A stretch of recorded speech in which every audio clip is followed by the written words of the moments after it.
So this is probably the worst time to film a voiceover or an intro, considering my voice is completely fucked.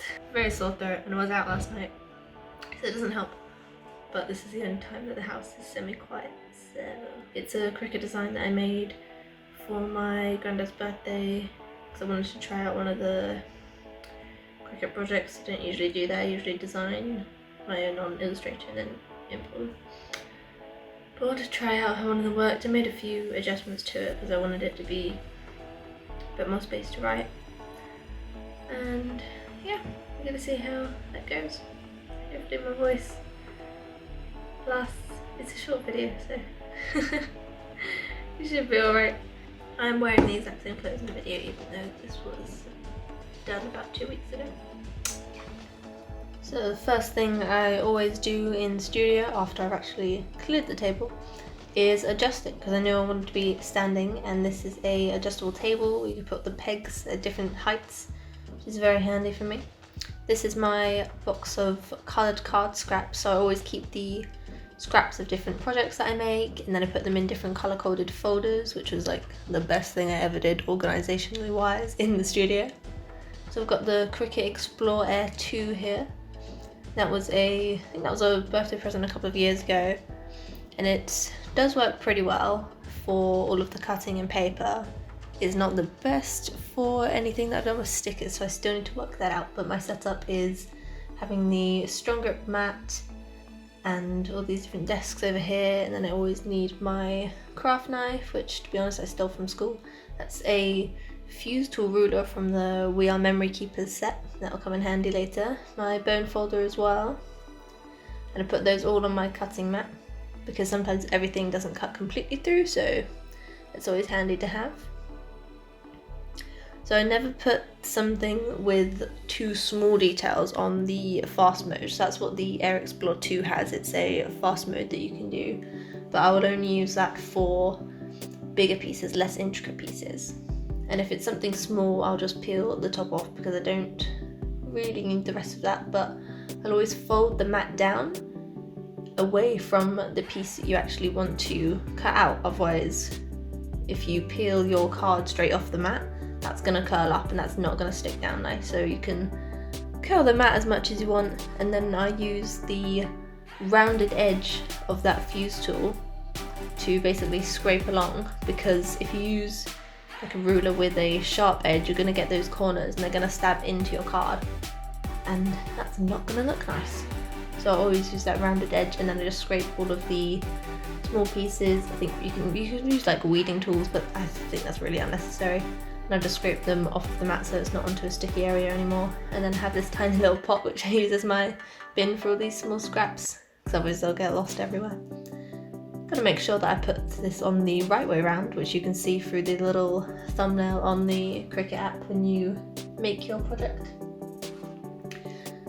Just smooth that down nicely. I use the strong mat actually, because I do have the standard mat, but they're a bit old. I do need to refresh them, so I use the strong mat because I find it keeps everything nicer. I don't use the light mat at all, to be honest, because I just don't think it sticks down well enough, especially if you're doing something detailed.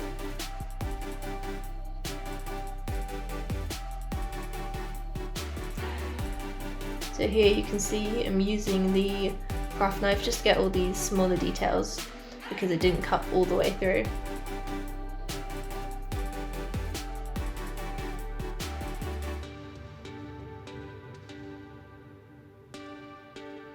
And when I work on larger projects like this with lots of different colours, I'll have an area on my table for the pieces that I'm keeping, and then the pieces that I can reuse as scraps, which is what I'm doing in the background in the mirror at the moment. I'm cutting up all of those other coloured pieces and putting them back into my colour-coded scrap folders.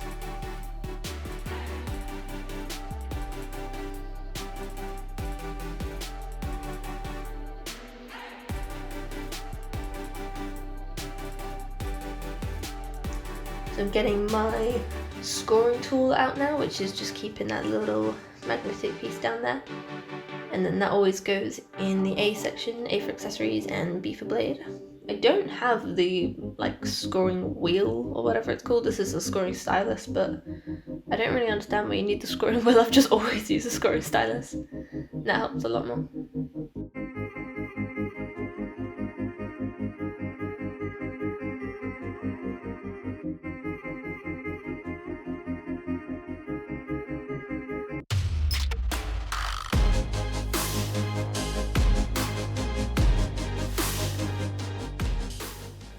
So this yellow piece, this is the card base, essentially what you would write on. This is the part where I modified the design. I actually cut out 2 of these, as you see here. This is my second base sheet that I'm using in the same colour, because I wanted 2 openings of the card, which will make sense when you actually see it. But I did mess up because I should have edited it even more. I should have got rid of the circle that's in the front of the card, because that's supposed to be like the whole of the birdhouse. But I should have done my extra one without any of that. It worked out alright, but just for future notice, if you do want to do this double kind of card that I'm doing, just edit that out on the contour section on the Cricut design space.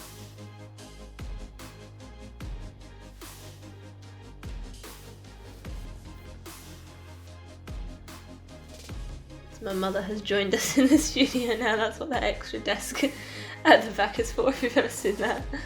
That is not part of my setup, that's when my mum works sometimes. So everything that I've cut out now is all spread out on my desk. I like to keep things in a nice order where they need to be, and these are the glues I thought I might be using, as well as my little scrap paper bin, just because there's always some little bits that you might want to cut off.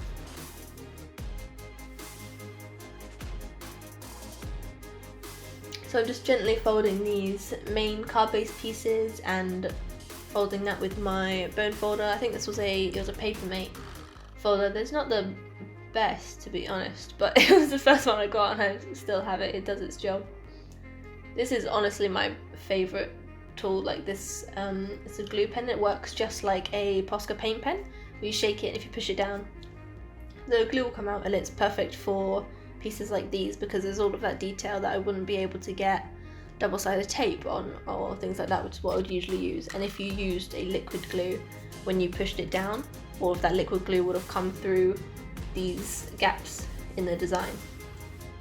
So that's what I use this glue pen for, which is perfect, and I just get them from the works.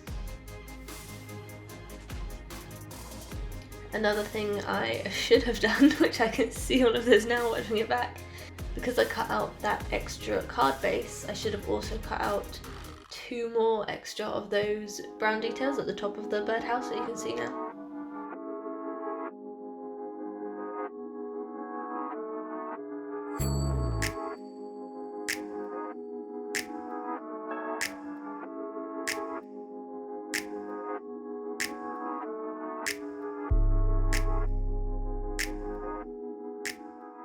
So I'm just scoring my extra card base that I cut out because I didn't put a score mark in on the design, and I'm just folding that as well.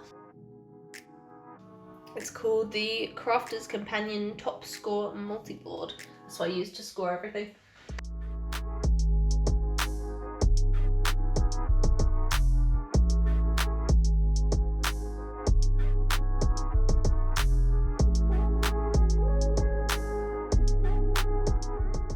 So these are my 2 card bases. So usually the design just comes with 1, but I wanted that extra one. So I'm going to stick 2 sides of those together. So it'll essentially make 1 big card, but with 2 folds. And I'll do that with double-sided tape because that's the strongest. It's gonna be the best for this. And double-sided tape, I just get you can get a pack of 4 for just £1 at the works, so I get most of my stuff from the works. And again, I'm using that glue pen because this part is very detailed with the birds. I got so confused with the birds because I wasn't following instructions when I was putting this together. I cut all of this out on one day, and then I glued it together on a different day, hence the outfit change. And I didn't have a reference picture when I was putting it all together, so I just had to try and remember what it looked like and what I thought it was supposed to look like. I got very confused with the birds though. I actually had no idea how that was supposed to look.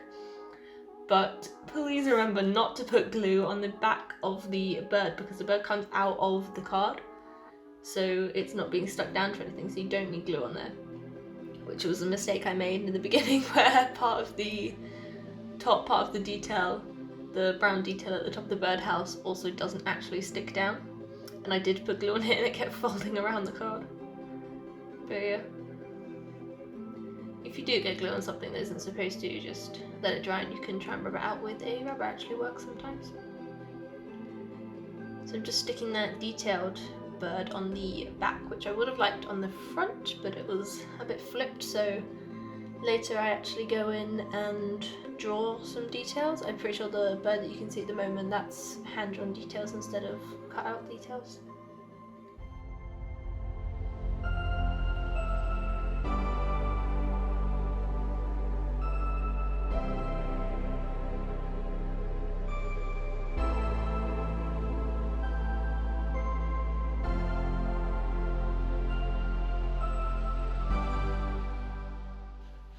Yeah, so I'm hand drawing these details now, which I used the other bird that does have the cutout details as a stencil for. So if you don't want to cut them out for every single one, that's what you can do. So this is the finished card, plain without any writing. I'm going to do some writing just there, and some writing on that side as well. But this is what I mean about that kind of double card. That's the circle that I should not have cut out. But it's at the back, so it doesn't matter too much. And this is a card from me, I'm not selling this one, so to do my detail on the inside front, I'm just drawing a circle and pencil there to give me my markers of what's going to be visible at the front. And that's where I'm writing the name of who the card is to, and I'm writing that in my Uni Posca pens. This is the glitter pens, and they come in I think I have a small size, like a fine nib size, essentially. I really like those. It did turn out a bit green because I was doing it on a yellow card, so beware of that. I went through it a couple times. So I wrote, so this was for my granddad, so I wrote to granddad above the circle that you can see, and then I wrote his name within that circle. So when the card is closed, all you'll be able to see is his name. And then just a happy birthday below that, and I did that in the Papermate sign pens, because I usually use a Tombow pen, the calligraphy pen, the brush pen, but I didn't do that here. I don't know why I didn't do that. I know there was a reason, but I didn't do it. I'm rubbing out my marker lines that I made underneath that, and it's a lot easier to do that once everything is dry, so you definitely don't smudge anything, which I'm used to as a lefty.